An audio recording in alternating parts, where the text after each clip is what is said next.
When I walked into that hospital boardroom in my dress blues, 12 firefighters from 3 different stations rose out of their chairs so fast, the legs screeched against the polished floor, and a battalion's chief near the back doors squared his shoulders and called out, loud enough to silence the entire reception, "Captain on the floor."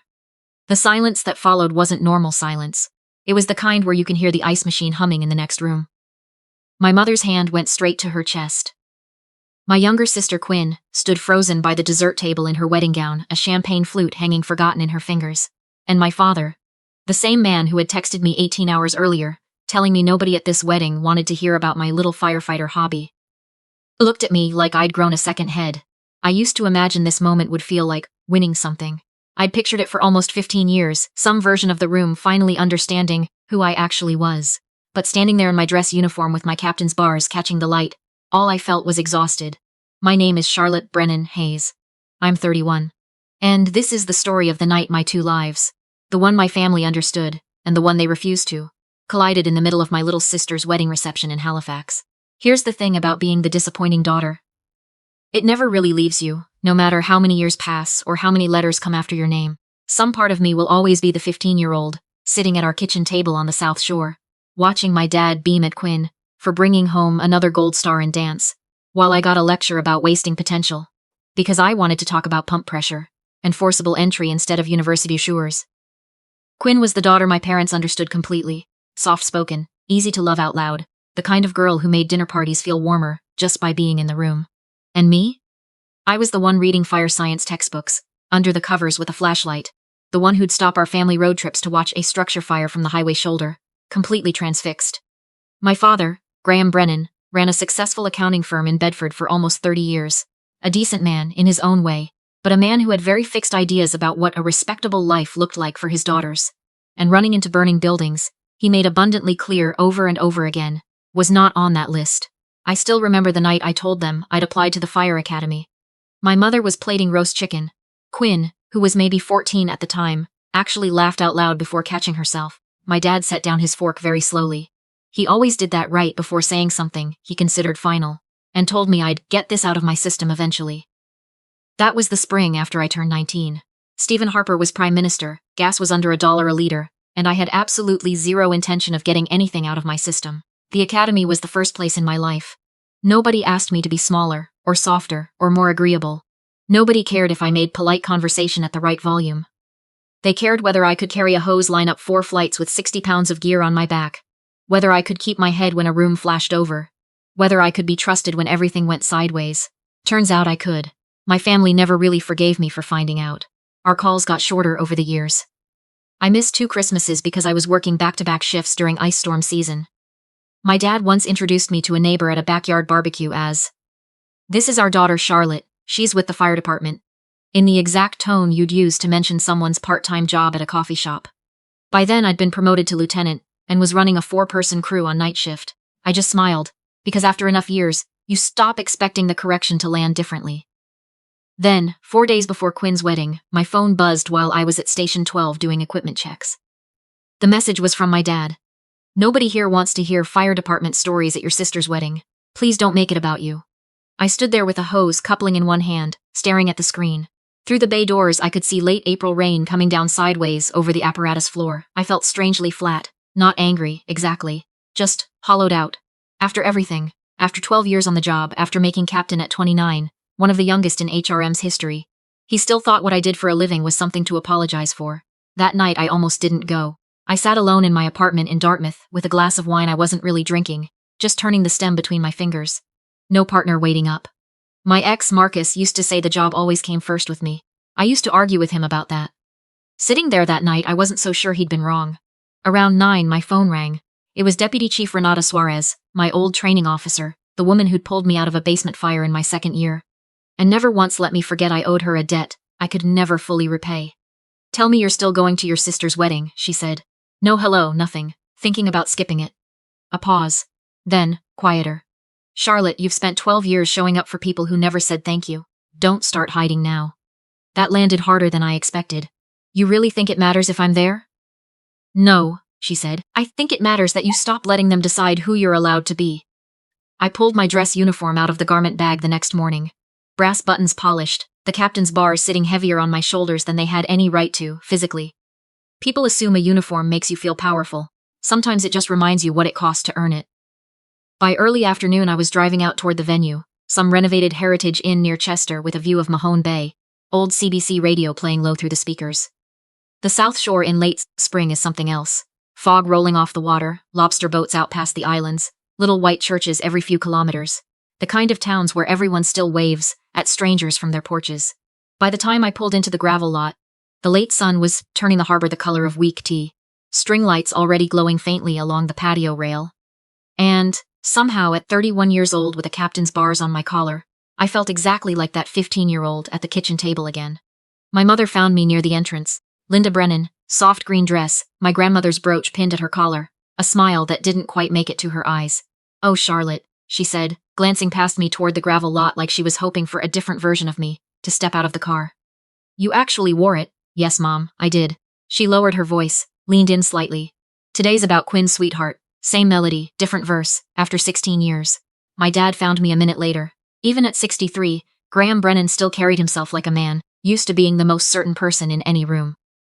The second his eyes landed on the uniform, his jaw set. "You couldn't give your sister one day, Charlotte?" I'm standing here quietly. "Dad, you know exactly what you're doing." That one actually stung, because the honest truth was, I'd spent my whole adult life trying not to make my family uncomfortable with what I'd built, changing the subject at Thanksgiving, letting it slide when they called it the fire hall thing, never once mentioning the nights that still woke me up sweating, and somehow, simply existing in a room still managed to offend them. Quinn found me a few minutes after that. She looked stunning in her dress, and for half a second I saw the 8-year-old who used to beg me to push her on the tire swing behind our parents' place in Hubbard's. She hugged me, genuinely, warmly. Then she pulled back, and that old familiar awkwardness crept back into her face. "Char, would you maybe think about losing the jacket for the reception? It's just a lot of attention, you know."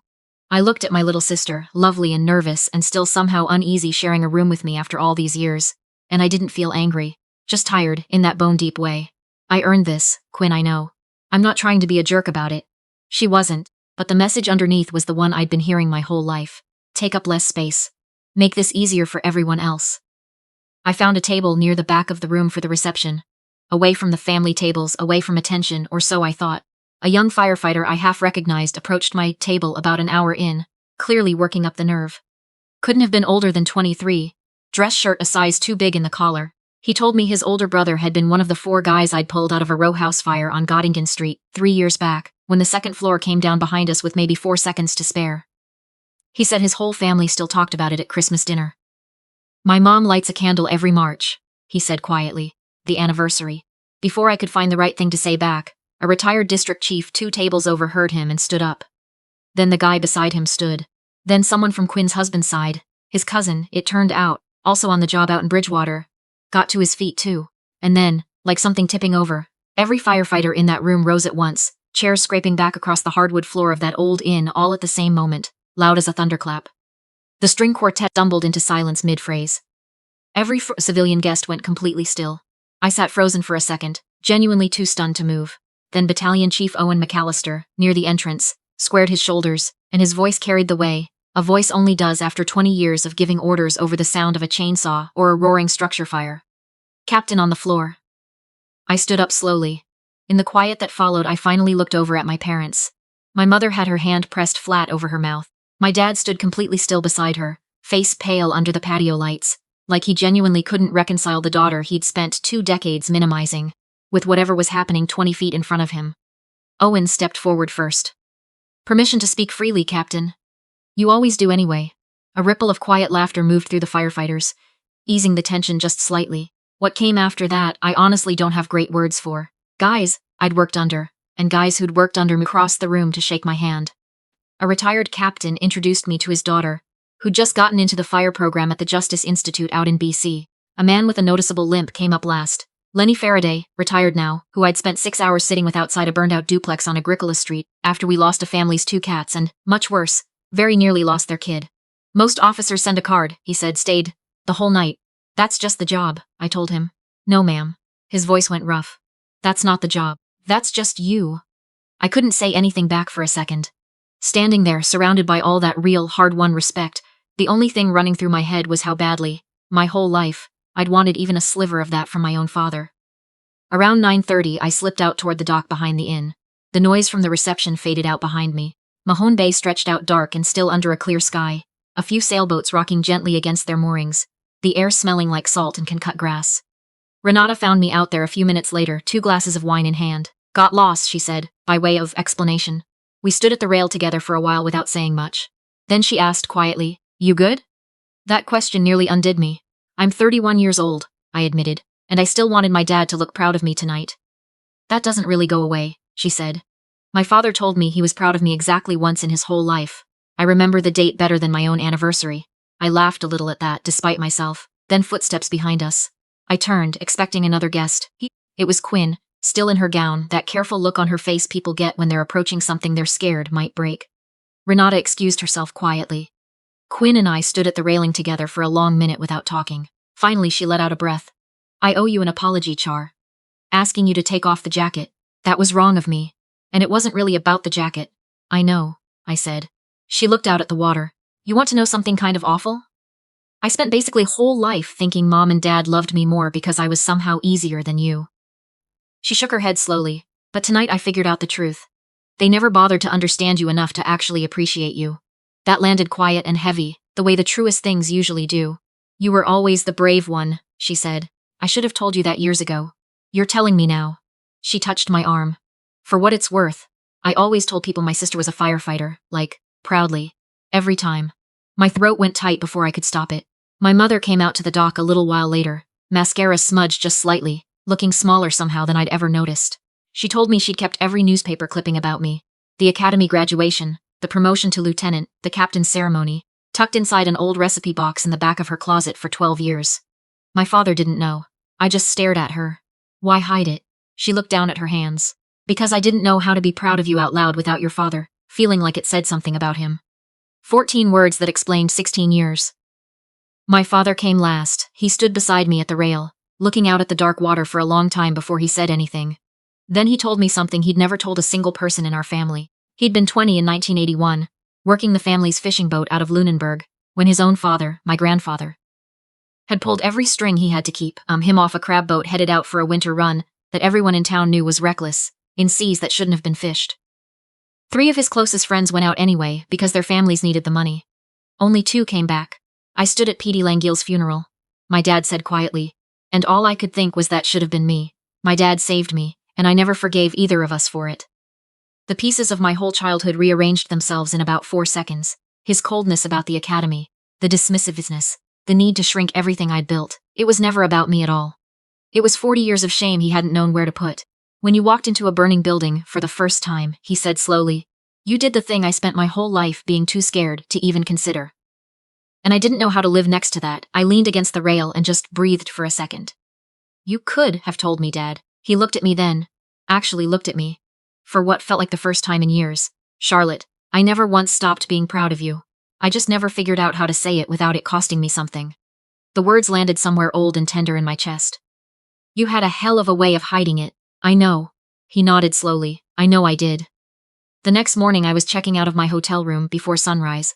Old shift work habit, when I came through the lobby doors and found my dad standing by his truck in the pale early light, holding a small wooden box. Inside were letters. My letters. Every single one I'd written home during my 18 weeks at the academy, back when phone calls were rationed and writing was the only way to stay connected. Some of them had been folded and unfolded so many times the creases had gone soft as fabric. My mother had kept every one. My father pulled an envelope out carefully. "There's a line in here," he said, his voice catching slightly. "One line I couldn't stop thinking about last night." He handed it to me. I recognized my own 19-year-old handwriting immediately, all loops and impatience. He cleared his throat. "You wrote, 'I hope someday Dad's going to be proud of me, even if he never says it.'" His eyes filled up. "I was proud the whole time," he said quietly. "I just never knew how to say it out loud." I looked at this man standing in front of me in the cold morning light off the harbor, and for the first time in my life, I believed him completely. Quinn showed up a few minutes later with 2 coffees and breakfast, sandwiches from the bakery down the road, still in her travel clothes, hair pulled back. She hugged me hard and made me promise no more disappearing for months at a time. "I'll try," I told her, and meant it. Driving back toward Dartmouth with the South Shore fading slowly in my mirror. Fog still sitting low over the spruce trees.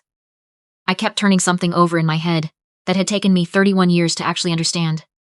Making captain wasn't the biggest thing that had happened to me. The biggest thing was finally understanding I'd never needed anyone's permission to know what I was worth. I stopped at a Tim Hortons near the highway a couple hours later. A young woman in a community college EMR jacket recognized the uniform jacket folded on my passenger seat and asked, a little shyly, if I was really a captain. I told her I was. She straightened up like someone had flipped a switch in her, right there in line for a coffee. I drove the rest of the way home with the window cracked, the cold spring air coming in off the bay. And for the first time in longer than I could actually remember, the road ahead of me felt lighter than the one behind.